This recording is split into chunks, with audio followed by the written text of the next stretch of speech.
So this is a video demonstration of the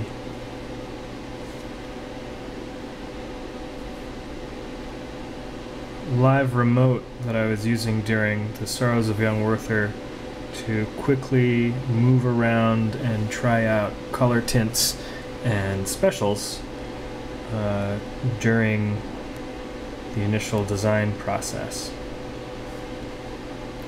And there's a reticle here that you can use to position the cube. You can have either squares or circles. This is the X and Y dimension of those circles. And I'll get this big enough so that the camera can capture the color contrast. But we have a hue, saturation, and brightness control here, which is actually a little bit easier to use and intuit than an RGB mixer is found.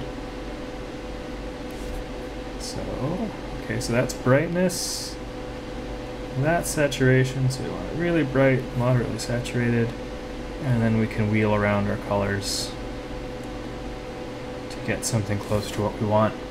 And this is the quick basis of what I used to develop specials. I'll just turn over here to the Isadora patch. I was using the OSC listeners, and this is part of the prototype. Each one of these patches is an input from the remote control that we saw, breaking it down into a particular channel that it's listening on, and each one is controlling a different value.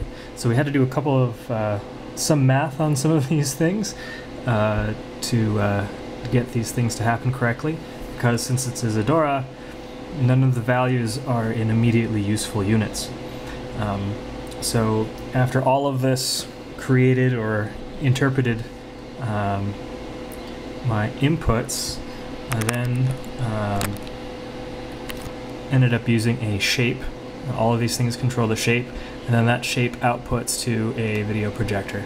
So ultimately what I ended up doing is, once I found a color and a shape that I'd like, I would take the shape here, copy it to the clipboard, and then paste it into whichever scene that I was looking for. And that's how this process went.